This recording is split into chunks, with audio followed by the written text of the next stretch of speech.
Good evening. Thanks for joining us tonight. I'm Julie Nelson. We have some breaking news as we come to air. Minutes ago, St. Paul Mayor Melvin Carter revealed who is responsible for the crippling cyber attack on the city that halted city operations and led to widespread concern about data leaks for city employees and residents.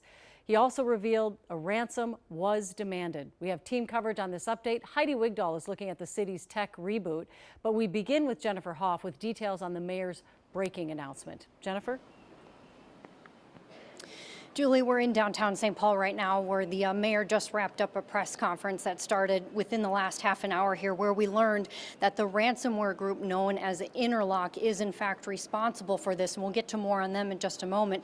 But the mayor also was able to confirm that they in fact posted city employee data online. And we're learning more about what kind of data and just how much data.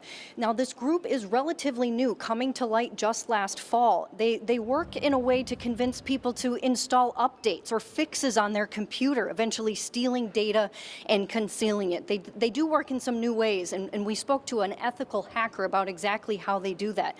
But in this case, the mayor says that they were able to back up all of the information after the group targeted the Parks and Rec department. And rather than selling that data, they simply posted it online. Here's what the mayor had to say. While the scope of what they published against us is far smaller than what they've accomplished elsewhere, the fact remains, someone was inside our systems. And once that happens, there's no way to guarantee that they could not have accessed more. The data, again, very limited to just city employees, not so much residents, say like your billing information or your social security number. But again, the mayor is providing 12 months of free credit monitoring to everybody who works within the city, even seasonal employees. And as I mentioned, we did talk to a hacker who knows this Interlock group very well. And coming up still tonight at 10, you'll hear from them and exactly how they work and how you can protect your systems, whether you're just an individual or whether you work with a much larger agency.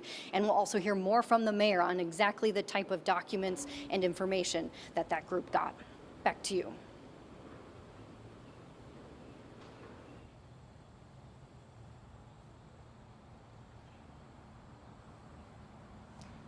Julie, all day city employees have been coming in and out of here at Roy Wilkins Auditorium, resetting their passwords and devices and upgrading their security. This started yesterday, and Mayor Carter says as of now, more than 2,000 out of 3,500 employees have updated their system so far. While construction is going on outside, inside Roy Wilkins Auditorium, another type of rebuilding is underway. We are doing what I lovingly refer to as a grand Control-Alt-Delete of all of our city systems. We're resetting our passwords. Alex Lucen works for the Parks and Rec department. It didn't affect me very much. The applications with the city that I use a lot as a carpenter, so it's basically been business as usual. Alex is one of about 3,500 employees who need to go through this process, part of what's being called Operation Secure St. Paul. The St. Paul ransomware attack is a wake-up call. This is not just a big business problem anymore. It's hitting the cities, the hospitals, the schools, and even small businesses. Faisal Kaleem is the director of cybersecurity programs at Metro State University. You can think of ransomware like a burglar sneaking into your office, locking every filing cabinet, and leaving a note saying, "You can't get your papers back unless you pay."